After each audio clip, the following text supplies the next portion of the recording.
politik di Indonesia itu karena kegagalan partai ya menurut saya untuk melakukan kaderisasi.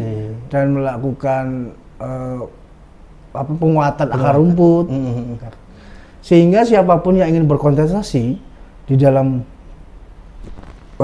pentas demokrasi itu selalu menggunakan aparat untuk memenangkan pemilu. Karena mereka dari atas ke bawah kan, Pak. Ya, betul. Dan itu sangat efisien. Sangat efisien. Ya kan kalau pakai tim khusus kan mahal. Kalau pakai efisien pakai aparat. Iya, paham. Itu mungkin di era Jokowi, Polri yang disayang, misalnya, yang digunakan sebagai alat. Nah, ini kemudian Presiden Prabowo mungkin ini kok TNI nggak diurus. Nah, beliau nanti mengurus TNI misalnya.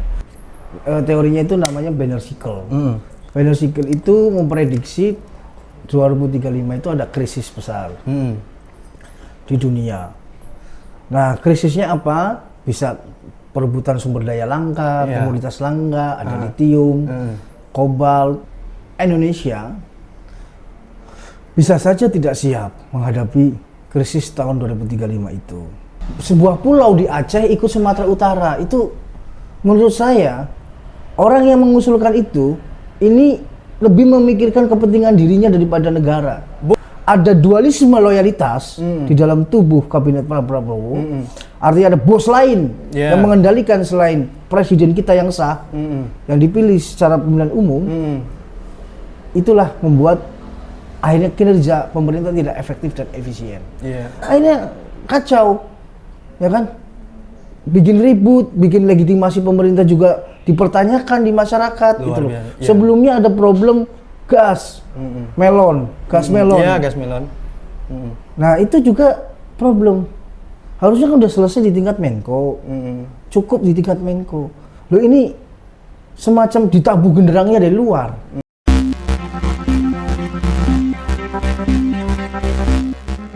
Assalamualaikum warahmatullahi wabarakatuh. Waalaikumsalam. Salam sejahtera, salam, Om Swastiastu, salam kebajikan, namo buddhaya. Terima kasih. Segala puji bagi Tuhan yang telah memberikan kita kesehatan sehingga kita dapat bertemu di acara podcast media Kalbar 1 atau dalam program Kalbar 1 Talk, Bung. Hari ini kita kedatangan satu bintang tamu yang jauh-jauh datang dari Jakarta ke sini untuk mengedukasi bersama kawan-kawan semuanya, mengupas tentang isu-isu terkini yang sedang berkembang dan juga pastinya tentang organisasi kepemudaan, organisasi ekstra kemahasiswaan yang saat ini datang bersama kita, yakni Bung Arjuna. Siap. Bung Arjuna Putra Aldino, Ketua Umum Dewan Pengurus Pusat Dewan Pengurus Pusat Gerakan Mahasiswa Nasional Indonesia. Bung Arjuna. Langsung saja Bung, kira-kira karena saya juga pertama membawakan acara ini, Pak. Kita juga pertama karena podcast kita juga masih baru ini. Kita baru buat podcast bersama kawan-kawan. Yang pertama ingin saya tanyakan itu mungkin dengan Bung Arjuna terlebih dahulu. Kira-kira profil riwayat hidup Bung Arjuna sampai menjadi Ketua Umum DPP GMNI. Ya, terima kasih Bung Rofi. Ya, saya sebelum mengenal GMNI ya, kuliah di Jogja di Universitas Negeri Yogyakarta. Terus sekitar tahun 2012 ikut pengkaderan GMNI. Siap. Saya awal itu melakukan kaderisasi kalau tidak salah di Komisariat Filsafat UGM waktu itu, karena waktu itu di UNY masih belum begitu masif GMNI. Terus kemudian diamanahkan cabang untuk membuat komisariat bersama kawan-kawan yang lain, aktif di komisariat. kemudian secara tidak diinginkan, maksudnya saya tidak ada niat, kemudian tiba-tiba diminta untuk di cabang. Itu kebetulan saya mengurus pers di situ. Karena kebetulan saya punya hobi menulis. Ya, nampaknya memang aktif. Nah, ya, saya lihat betul beberapa tulisannya loh. Ya, itu sudah saya lakukan sejak semester 1. Nah, kebetulan di GMNI saya masuk GMNI itu karena saya suka diskusi, membaca dan menulis. Dan kebetulan banyak teman-teman GMNI yang fokus di sana waktu itu. Nah, menurut saya ini tempat belajar yang tepat. Saya untuk mengembangkan diri. Dan di cabang saya bisa mengembangkan tulisan saya melalui website, melalui buletin, diskursus. Terutama waktu itu kita sangat gandrung ya dengan Marxisme, neo-Marxis, itu sangat terwadahi waktu itu saya di cabang maupun di komisariat. Berarti kalau di Fakultas Filsafat Bung Wahid, Bung ya, kalau tidak salah, kalau di sana Bung Nain. Oh ya. Ya, betul. Itu mantan ketua cabang saya juga. Siap. Saya juga soalnya dari sama dengan Bung, kita GMNI juga. Artinya ini angkatannya mungkin kita juga sama, Bung. Ya, jadi sebelum kita ke tema, artinya tema hari ini yakni GMNI dan geopolitik internasional. Karena dalam pemahaman GMNI yang dikatakan nasionalisme itu juga internasionalisme. Nah, maka kita bahas GMNI-nya dulu. Di zaman kita dulu, Bung, mungkin tidak ada nih terkait dengan dualisme. Ada mungkin 2001 ya, 2001 sekitar gitulah kongres di Anu. Nah, di masa Bung ini dualisme nih. Nah, adakah upaya kiranya untuk bersatu? Karena kita melihat kawan-kawan di daerah dan kawan-kawan di cabang itu keinginan untuk bersatu itu besar sebenarnya, Bung. Apa yang menyebabkan hal-hal persatuan ini tidak dapat diaktualisasi atau tidak dapat dilakukan, apa kira-kira kalau menurut Bung sendiri? Pertama gini ya, saya akan bicara dulu secara kronologis. Iya, kronologi. Bahwa kami itu DPP GMNI saya dengan Bung Dendi itu sudah melakukan pleno sekitar awal tahun ini. Memutuskan untuk persatuan. Nah, sudah kita bertemu dengan kawan kita, Bung Immanuel, itu sekitar 4-5 kali. Sampai membentuk tim. Saya juga ada menawarkan baik melalui saya langsung maupun melalui tim untuk melakukan deklarasi bersama persatuan. Ada 3 poin juga yang waktu itu kita sudah siapkan. Yang pertama itu sepakat atau konsisten terhadap persatuan. Yang kedua, apabila Kongres Persatuan dilakukan kemudian ada pihak yang tidak puas, itu tidak boleh melakukan kongres tandingan. Karena itu konsekuensi logis dari persatuan adalah kita tidak boleh membuat forum lain selain Kongres Persatuan. Yang ketiga, kita harus berkomitmen menyelesaikan dualisme di tingkat DPC, komisariat maupun di DPD. Sehingga persatuan ini berjalan secara utuh, tidak lagi ada riak-riak ketidakpuasan dan sebagainya. Artinya kita mencoba melampaui politik praktis, yaitu kita sepakat dengan kedewasaan politik. Kalau sudah kalah, tidak lagi, taruhlah misalnya dalam pertarungan, dalam kompetisi tidak bisa kita menangkan, ya kita tunggu kongres selanjutnya. Tidak perlu lagi bangun kongres-kongresan yang lain di luar tandingan itu. Nah, itu yang menurut saya usulkan. Kemudian saya nggak tahu kenapa, tapi kawan kita malah justru mendeklarasikan kongres sendiri di Bandung. Sebenarnya nggak masalah.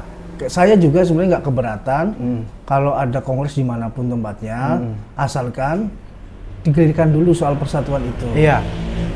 Nah, terutama 3 poin itu saya kira perlu menjadi perhatian bersama, dibahas secara bersama, tapi nampaknya sulit untuk dikomunikasikan. Nah, itu secara kronologis. Yang kedua, saya teoretik memang, dan saya mengakui bahwa mungkin perjalanan persatuan ini kompleks. Karena Bung Karno kan mengatakan persatuan itu ada syaratnya, yaitu persatuan satunya perangai, satunya senasib dan sepenanggungan, kan gitu. Bung Karno waktu itu mengutip lah Ernest Renan, Otto Bauer, bahwa persatuan itu bisa terjadi apabila adanya satunya perangai, satu cita-cita bersama, satunya rasa senasib dan sepenanggungan. Mungkin itu yang belum terbangun di kita ya. Artinya mungkin kita menginginkan persatuan. Kalau dari kami kan, kami sudah pada tahap silakan saya waktu itu bersama teman-teman DPP itu tidak membicarakan soal calon. Karena bagi kita itu tidak prioritas. Yang prioritas itu adalah kita bersatu. Itu dulu. Kalau sudah masuk dalam wilayah calon itu nanti udah tarik-menarik kepentingan. Itu teknis. Mungkin nantilah itu. Nah, jangan terburu-buru ke situ. Yang kedua, paling penting adalah dari persatuan ini, semua kader dari tingkat komisariat maupun sampai ke DPP itu punya platform bersama. Itu yang paling penting. Nah, tapi rasanya mungkin karena perangai itu belum ada, butuh proses. Tapi kalau menurut saya seharusnya ada komitmen awal lebih dahulu lah. Sehingga kan teman-teman DPC ini tidak kebingungan, tidak resah gitu. Itu, Bung. Iya sih, maksud kita itu juga artinya saat ini sepertinya agak sulit, Bung. Kita mungkin dulu itu bisa bersatu karena akses informasi dan komunikasi itu tidak terlalu masif seperti sekarang, perkembangan teknologi kita seperti saat ini. Sekarang ini cepat sekali, Bung. Itu informasinya menyebar ke kita. Sampai katanya sebelah itu GMNI Bung Immanuel itu mau mengadakan kongres tanggal 27 kemarin, nampaknya diundur lagi. Nah, maksud kita, adakah pijakan sementara ini, pijakan ideologis? Karena kan bagaimana kita menyerukan nasionalisme, namun kita tidak bersatu. Bukankah itu menjadi suatu ya tidak bisa menjadi uswah katanya kalau begitu sih, menurut saya begitu, Bung. Nah, berikutnya gimana kaderisasi, Bung, sementara ini berjalannya organisasi? Karena GMNI ini kan, Bung, dia punya struktur, struktur badan kepengurusan dan anggota-anggotanya di bawah yang mahasiswa. Bagaimana cabang-cabang melihat dualisme ini, kaderisasinya menurut saya? Menurut Bung sih, menurut pantauan Bung gimana di lapangan? Kalau alhamdulillah, kalau dari kami, saya kebetulan juga sering turun ke bawah ngisi KTD, bahkan ngisi diskusi di komisariat. Saya usahakan sempatkan hadir, karena bagi saya untuk kaderisasi itu tidak ada diskriminasi. Mau komisariat, mau DPC, DPP, DPD semua sama. Artinya yang terpenting adalah pesan marhenisme itu terdeliver kepada kader. Nah, itu alhamdulillah masih berjalan, Bung, dan DPC ini masih aktif. Memang yang menjadi keresahan mereka adalah kenapa tidak kunjung persatuan. Nah, sekali lagi memang dari kami sudah tidak lagi memikirkan siapa ketua, di mana tempatnya, itu kita sudah, yang penting persatuan. Nah, kalau dari kawan kita kemudian ada aspirasi apa, misalnya, ya kami siap untuk menjalankan, tapi sesuai dengan kapasitas kita. Kalau mungkin taruhlah gini ya, ada substitusi atau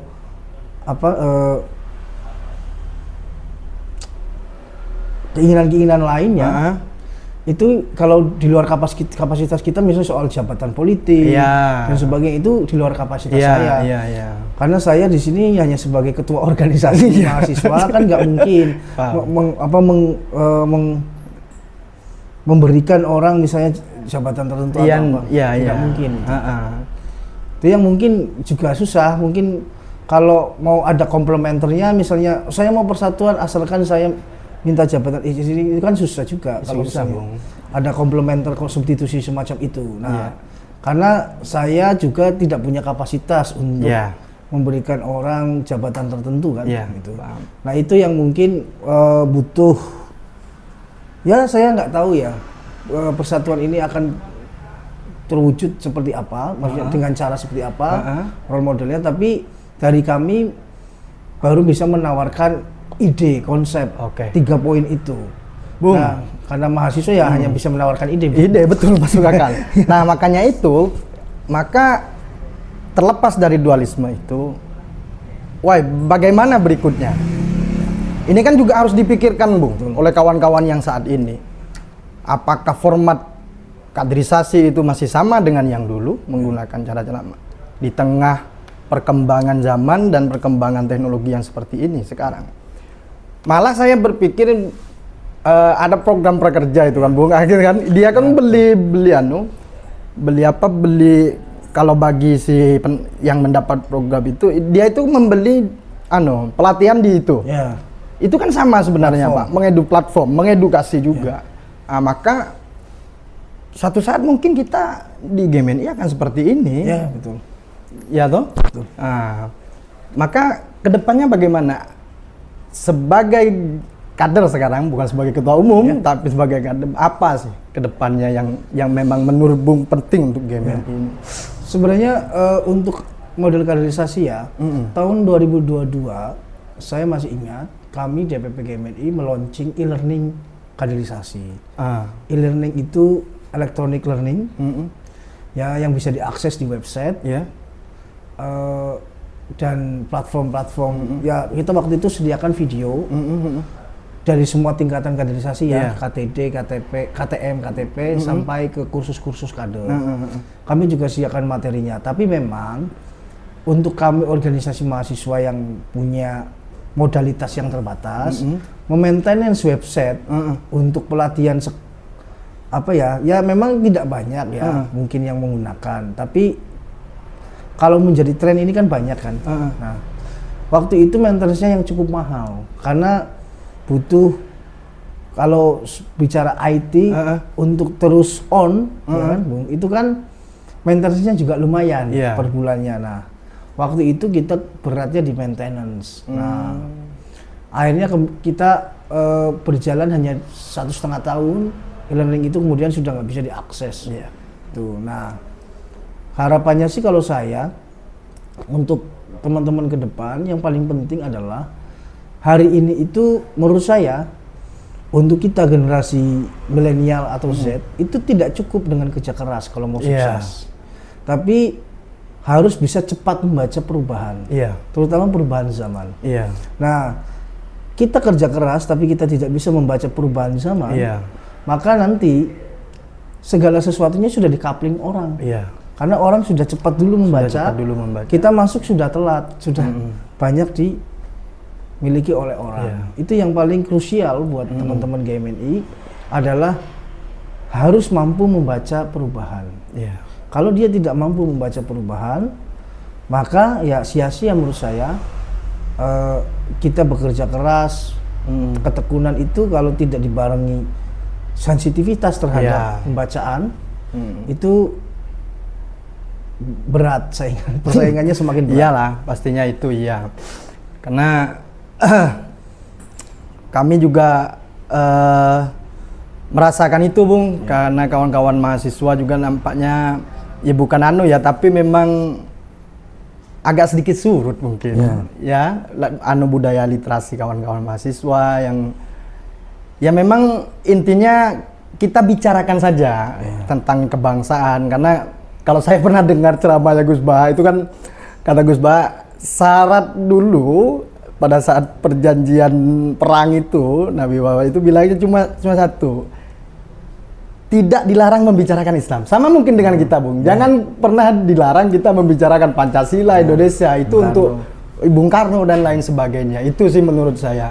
Yang itu yang harus mungkin dihidupkan di kawan-kawan di tingkat komisariat gitu, Bung ya. Nah, GMNI nampaknya sudah kita tunggu saja episode berikutnya seperti apa, nantinya akan format persatuan modelnya seperti apa. Selanjutnya yang hangat sekarang ini kan tentang isu-isu sumber daya alam kita. Sumber daya alam kita. Kalau dulu kita pasti dalam tuntutannya itu kembali ke pasal 33. Yang lama, bukan yang baru, karena efisiensi dan efektivitas itu kan akan mengurangi. Ah, itu bagaimana, Bung? Sekarang ini terkait dengan penduduk kita semakin tinggi loh, Bung, setiap tahunnya. Terus sumber daya alam kita nampaknya habis. Kalimantan saja sudah habis nampaknya tuh, Pak. Kalbar itu sawit. Di tengah penduduk 5,4 juta penduduk. Bagaimana, Bung, menanggapi untuk generasi kita ke depan? Iya, itu kan sama ya yang dikatakan Malthus. Ada seorang teoretikus bernama Malthus. Dia itu mengatakan teorinya kalau nggak salah deret ukur atau deret hitung gitu ya, bahwa jumlah penduduk itu semakin meningkat, tapi pasokan pangan itu semakin mengecil. Nah, disitulah tumbuhlah kemiskinan, kemudian perang, pemberontakan dan sebagainya. Nah, hari ini gap antara meningkatnya penduduk yang tidak bisa dicegah dan minimnya atau surutnya pasokan pangan, itu menurut saya gap itu hanya bisa diselesaikan dengan inovasi teknologi. Harus dengan teknologi. Misalnya sekarang muncul bioteknologi pertanian kan, yang menciptakan bibit-bibit GMO, rekayasa genetik. Nah, bisa pakai beras sintetis, misalnya gitu dan lain sebagainya. Misalnya orang menanam jagung yang dulu 1 hektar hanya bisa 1 ton misalnya, itu harus direkayasa genetik. Tidak harus 1 hektar bisanya berapa meter, tapi hasilnya 1 ton juga. Dan itu bisa direkayasa genetik. Dan itu yang harus dipikirkan oleh baik negara maupun pemerintah ya. Artinya memang saya pernah dulu, Bung, di fasilitator desa itu, ya mendampingi kelompok tani di areal gambut itu kan. Kalau ndak ada contoh ndak mau, Bung, petani itu. Ndak ada contoh. Kita coba, ya karena isunya kebakaran hutan dan lahan itu kan, mencegah kebakaran hutan dan lahan. Sambil rokok ya, Pak? Ya, sambil rokok ndak apa-apa, Bung.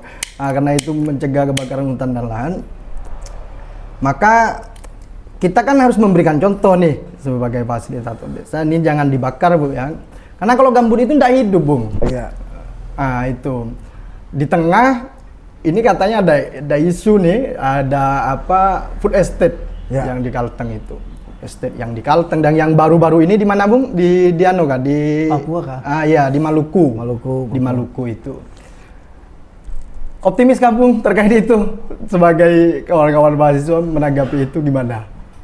Sebenarnya berhasil enggak kira-kira? Iya, sebagai sebuah respon untuk mengatasi potensi krisis pangan itu oke. Tapi metodenya yang harus kita cek dulu. Apakah masih relevan dengan mengorbankan banyak lahan untuk memperoleh pasokan pangan? Nah, tadi, Bung, kita harus kembali ke inovasi teknologi. Nah, bagaimana agar tidak memakan banyak lahan, tapi hasil melimpah? Itu hanya bisa dilakukan dengan rekayasa genetik. Negara-negara lain sudah melakukan, Israel, Jepang, Amerika, Jerman, bahkan itu sudah melakukan itu, Belanda. Nah, coba kita harus masuk ke wilayah rekayasa genetik ini, inovasi teknologi pertanian. Kalau tidak masuk ke situ, menurut saya gap antara menurunnya pasokan pangan, meningkatnya jumlah penduduk, orang yang harus dikasih makan, nah itu tidak teratasi oleh kebijakan pemerintah. Menurut saya itu akan menjadi bencana, tinggal nunggu bom waktu aja. Iya, betul, Bung. Karena memang apalagi sekarang ini banyak perusahaan-perusahaan yang nampaknya akan tutup, akan tutup mungkin, dan yang sudah tutup Seditek kemarin itu sudah lumayan, di Kalbar saja sangat banyak Bu pengangguran itu. Kita lapangan kerja kemarin itu baru ada hubungan kan bagi kawan-kawan yang di kelas menengah itu, mungkin kawan-kawan mahasiswa itu 1.400 yang kebutuhannya cuma 200 Pak. Itu bayangkan gapnya itu. Maksudnya memang kita kan bernegara, pemerintah itu punya kekuasaan untuk mengatur itu. Dia mengatur sistem. Bisakah sistem itu dibuat padat karya begitu? Itu harapan masyarakat tuh. Kita ambil contoh seandainya ini ada program satu, kalau masyarakat area situ yang bekerja kan ini akan menyerap honor masyarakat di situ. Itu anggapan kita, Bung. Nah, bagaimana menurut Bung melihat saat ini? Malah yang dikejar pemerintah saat ini menurut saya nikel itu kan isu yang tidak pernah kita sentuh, Pak. Pernah enggak masyarakat tahu tentang itu? Tidak pernah. Itu hanya elit. Gimana menurut Bung tuh? Jadi gini ya, pertama soal padat karya dulu ya Bung, sebelum kita masuk ke nikel. Pertama gini, sebenarnya nggak ada problem kita padat karya. Karena China, Vietnam, Thailand itu basis manufaktur padat karya dunia. Nah, mereka tidak ada problem. Tapi kenapa Indonesia problem membangun padat karya? Soalnya problemnya bukan di padat karya atau padat apa.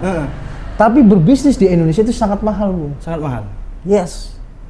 I-core kita itu sekitar 6 loh. 6 ke atas. Artinya apa? Untuk membuat bisnis di Indonesia, menghasilkan $1 barang membutuhkan $6. Itu kan inefisien. Nah, Bung bisa melihat orang membangun bisnis didatangin preman. Ya kan? Orang buat bisnis didatangin ormas-ormas. Bahkan pejabat pun minta setoran-setoran yang tidak resmi. Itu rahasia umum lah sudah. Nah, itu yang berat. Artinya apa? Ongkos produksi di Indonesia, berbisnis di Indonesia, bukan murni untuk ongkos produksi menghasilkan barang, tapi non produksi. Bayar preman lah, bayar apa lah. Itu yang penyakit. Itu kenapa investasi para pemilik modal yang punya pabrik-pabrik itu nggak mau masuk di Indonesia. Karena berat. Ya jelas Indonesia daya saingnya kalah dong dengan Vietnam, Thailand, apalagi sama China. Itu jauh. Ya kan? Di China berbisnis sangat murah. Tenaga kerjanya murah. Apakah karena tenaga kerjanya itu tidak sejahtera? Sejahtera tenaga kerja di China. Karena tenaga kerjanya yang mengurus pemerintah. Sehingga perusahaan tidak perlu membayar lebih banyak UMR-nya kan. Nah, itu artinya sebenarnya menurut saya ini urgent. Negara harus membenahi kemudahan berbisnis di Indonesia. Itu urgent. Kalau enggak, kita bisa ketinggalan. Apalagi terbaru nih disahkan atau masih belum itu RUU Odol itu? Bung tahu LLAJ terkait dengan truk angkutan itu kan? Ya betul, ada salah satu supir yang mengatakan kalau kita sih oke aja, tapi kan itu permintaan yang punya barang untuk kita itu kan juga akan menghambat ini, Bung, akan menghambat logistik itu, rantai produksinya juga akan semakin itu gimana Bung menanggapi itu? Ya sebenarnya gini ya. Problemnya itu ada sebenarnya gini, kita ini nggak kurang regulasi, Bung. Nggak ada kurang regulasi. Regulasi itu kebanyakan malah kita ini. Iya kan? Tapi aplikasi di bawah itu yang menurut saya banyak oknum-oknum yang memanfaatkan masalah itu jadi uang. Nah, itu yang masalah. Jadi di Indonesia itu masalah bisa jadi uang. Kalau di Jepang, di Amerika masalah itu harus diselesaikan dengan teknologi. Di Indonesia masalah jadi uang. Itu problemnya. Jadi ada masalah nih, orang kurang izinnya iupnya kan harus diselesaikan. Itu jadi uang. Atau masalah apa lingkungan atau apa, nah itu kan harus diselesaikan dengan teknologi. Misalnya Jepang misalnya, dia produsen plastik terbesar dunia misalnya. Dia punya pengolahan sampah plastik terbesar di dunia juga. Artinya dia menciptakan masalah, dia juga ciptakan cara menyelesaikan masalahnya. Nah di Indonesia ada masalah dia jadi uang, tidak diselesaikan karena kalau diselesaikan sudah nggak ada lahan untuk nyari uang gitu. Nah ini yang masalah di kita ini. Iya sih. Di tengah itu juga mungkin ini Bung, nggak tahu ya, tapi kalau sampai militer itu masuk ke ranah sipil, itu juga akan repot bagi sipil untuk bersaing, Bung. Itu menurut saya juga sih. Nah itu gimana Bung tuh menanggapi itu tuh? Memang apakah udahlah sesuai aja dengan tupoksi yang UU terbaru, TNI terbaru, gimana Bung menanggapi TNI itu? Ya sebenarnya kan ini gini problemnya, politik di Indonesia itu karena kegagalan partai ya menurut saya untuk melakukan kaderisasi. Dan melakukan penguatan akar rumput. Sehingga siapapun yang ingin berkontestasi di dalam pentas demokrasi itu selalu menggunakan aparat untuk memenangkan pemilu. Karena mereka dari atas ke bawah kan, Pak. Ya, betul. Dan itu sangat efisien. Sangat efisien. Ya kan kalau pakai tim khusus kan mahal. Kalau pakai efisien pakai aparat.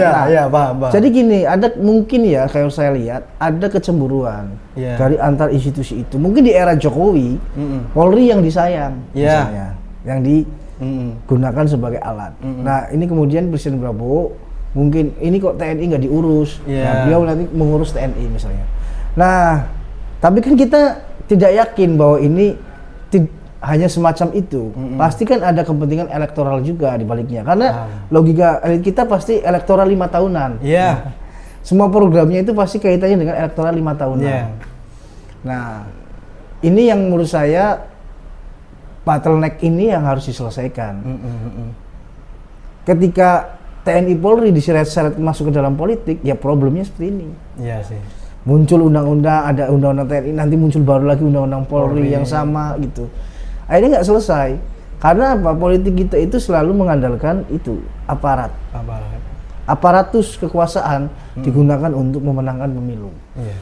Jokowi itu meninggalkan legacy yang sangat buruk di situ. Menggunakan aparat untuk memenangkan calon yang didukungnya. Sampai sekarang, Pak, itu urusan stunting pun itu ikut, Pak. Maksudku begitu. Artinya ini kan kita sudah punya tupoksi sama-sama. Oke, kalau bicara ketertiban itu bisa masuk di semua ini.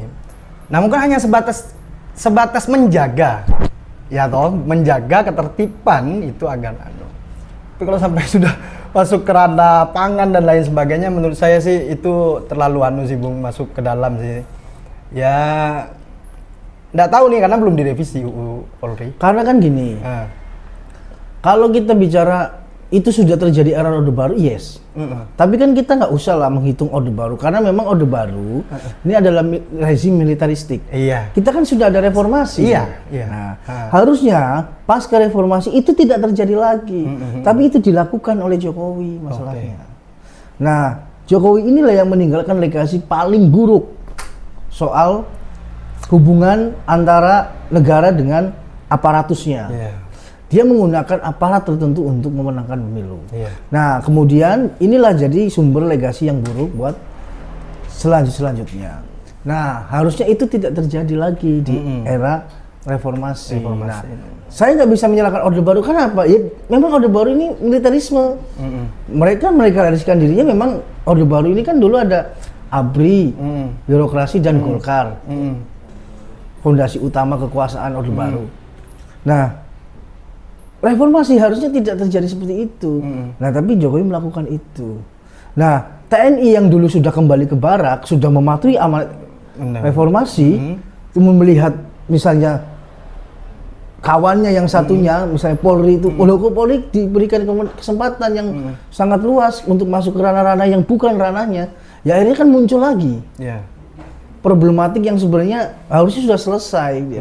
Nah, menurut saya akar masalahnya itu ya rezim Jokowi ini yang melakukan tindakan yang menurut saya melanggar reformasi. Bicara tentang keamanan, geopolitik artinya kita tahu sekarang dunia sedang tidak baik-baik saja, Bung. Ya. Dari Rusia, belum lagi perang dagangnya antara Cina dan Amerika, belum lagi terbaru Iran, Israel, dan Timur yang terus bergejolak seperti itu. Saya tertarik dengan pernyataan Rocky Gerung yang mengatakan bahwasannya bisa saja orang yang menginginkan negara ini tidak bersatu masuk dari Filipina atau masuk dari Malaysia ke sini itu untuk mengobrak-abrik itu menjadi teroris. Artinya gerakan separatis itu semakin meningkat. Kan sebenarnya TNI di situ, Bung. Ya. Ya enggak?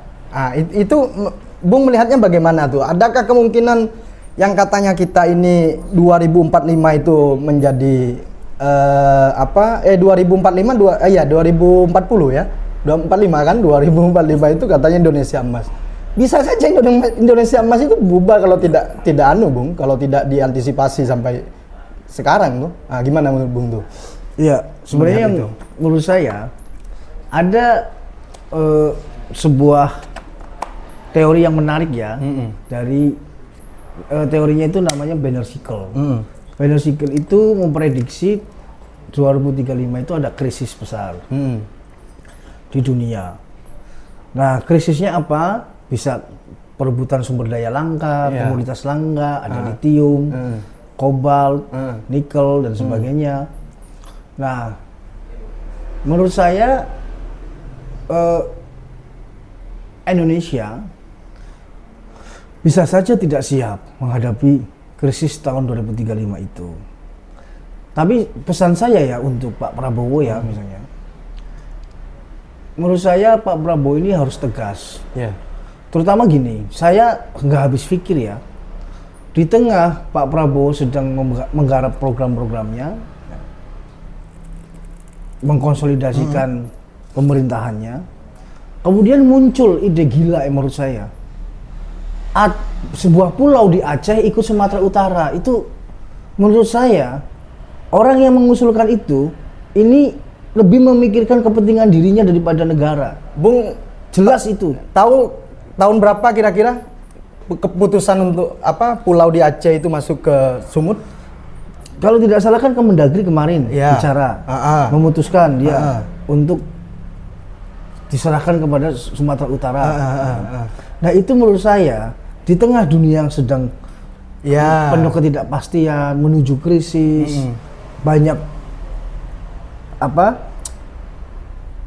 tensi geopolitiknya lagi meningkat, kemudian semacam membuka luka lama. Ingat loh, kita masih ada problem di Aceh.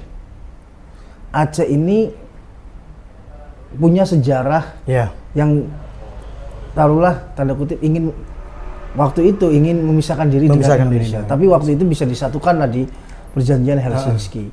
Nah, akhirnya sepakat dan akhirnya kembali ke NKRI. Nah, ini seperti mengorek luka lama. Kan orang yang ini hanya memikirkan sumber daya alam di Aceh agar dapat untuk keluarga dan pribadinya kan. Nah, manusia yang semacam inilah yang harus segera ditegaskan oleh Pak Prabowo. Karena manusia seperti ini tidak memikirkan negara. Hanya memikirkan dirinya dan keluarganya. Dan ini berbahaya. Manusia semacam ini. Karena ini bisa melemahkan Indonesia di tengah pemerintah Indonesia sedang berjuang melawan tekanan-tekanan global, ketidakpastian ekonomi dan sebagainya. Ini kan isu yang tidak perlu. Kemudian muncul yang akhirnya bisa menciptakan sentimen masa lalu yang bangkit lagi, kemudian kita harus repot lagi mengurusi soal disintegrasi bangsa. Ini kan manusia apa macam ini? Paham. Menurut saya ini manusia semacam ini tidak NKRI. Di dalam pikiran dan hatinya itu hanya kekayaan untuk pribadi dan keluarganya. Menurut saya itu. Iya sih.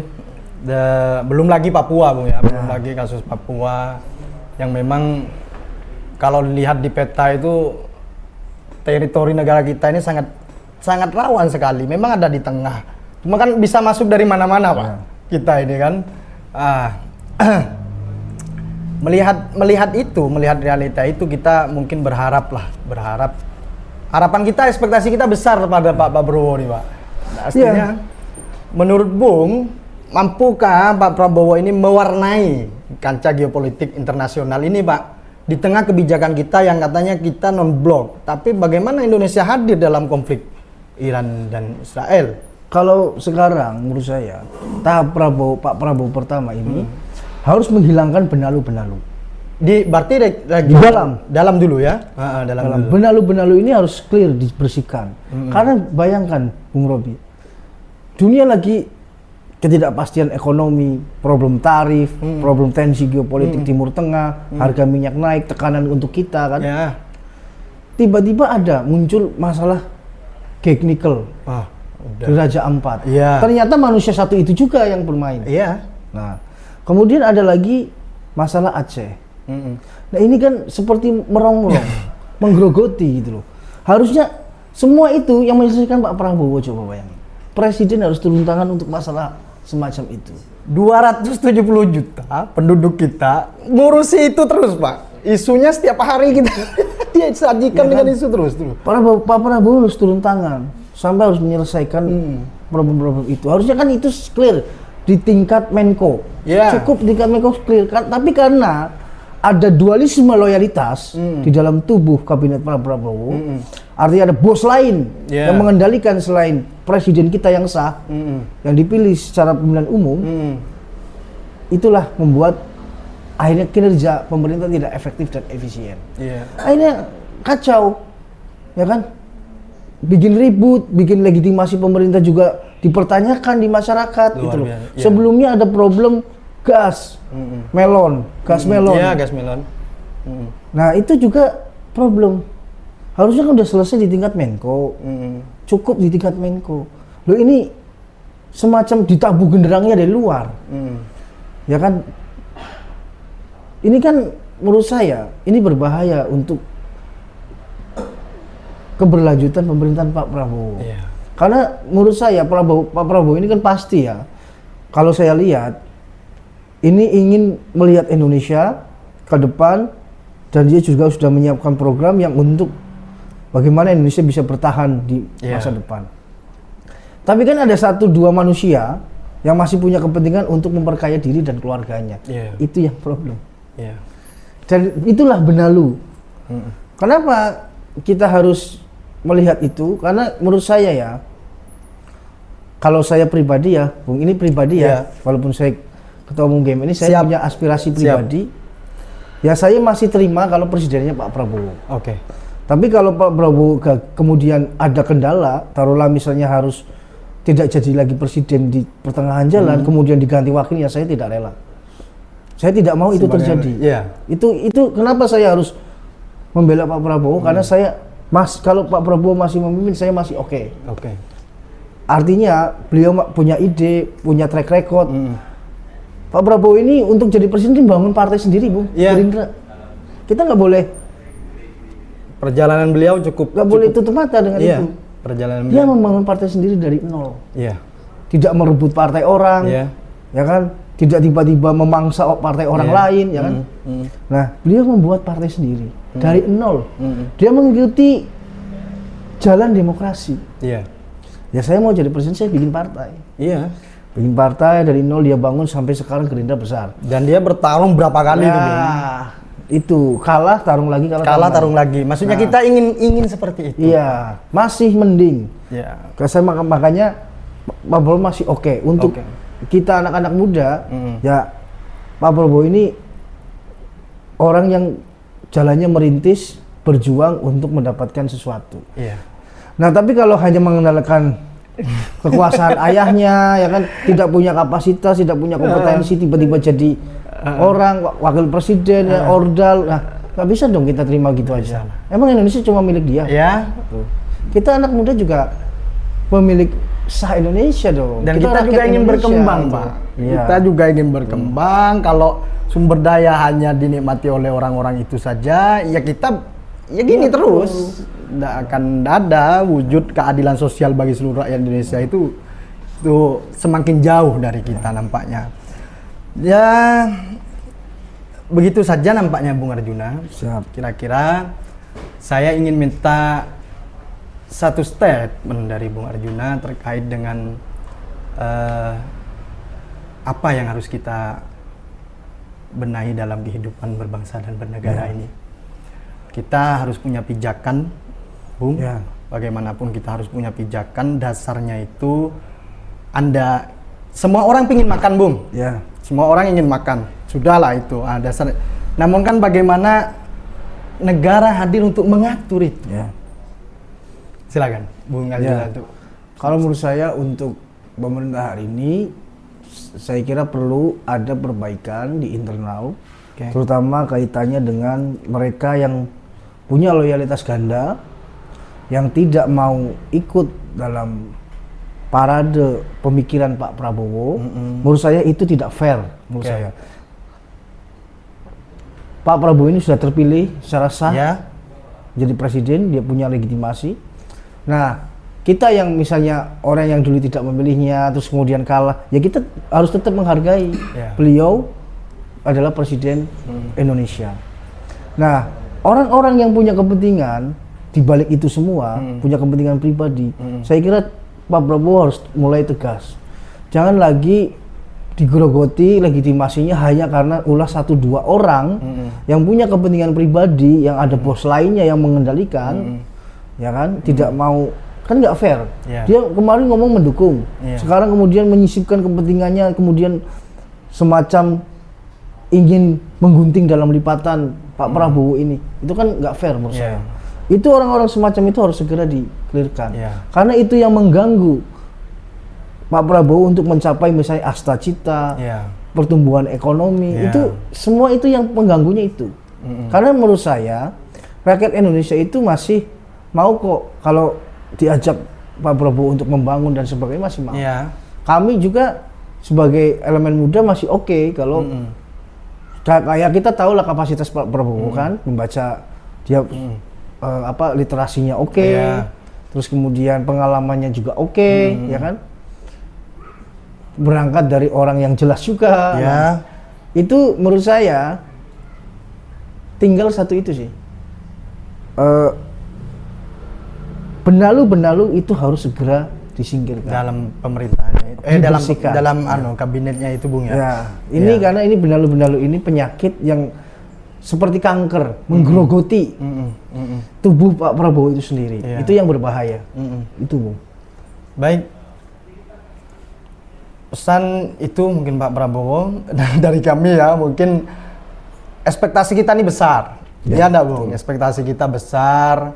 Kami hanya rakyat mungkin yang nanti akan, karena semua urusan itu ke pemerintahan sekarang, Bung. Apalagi sekarang ini semua urusan itu menurunkan harga beras, naiknya harga beras pun itu di sana, Pak, semuanya. Maka kami harapan itu dapat diwujudkan nantinya dalam satu periode kepemimpinan ini sampai pemilu ke depan. Lanjut lagi silakan, namun jalur-jalur konstitusi tetap harus ditegakkan dan juga harus dilalui. Kira-kira begitu. Dari saya terima kasih Bung Arjuna sudah mau mengobrol di podcast kami. Kapan Bung Arjuna balik nih? Senin mungkin. Oh iya, Senin kira-kira. Bung Arjuna sekarang ada di Kalbar, saudara. Mungkin hanya itu saja dari kami bersama program Kalbar 1 Talk yang tetap akan menemani kawan-kawan dan terus mengobrolkan isu-isu terhangat terkait dengan isu sosial, politik, dan peristiwa-peristiwa yang terjadi di sekeliling kita. Terima kasih dari saya. Assalamualaikum warahmatullahi wabarakatuh. Merdeka! Merdeka! Subscribe dan ikuti akun media Kalbar 1 untuk konten menarik lainnya.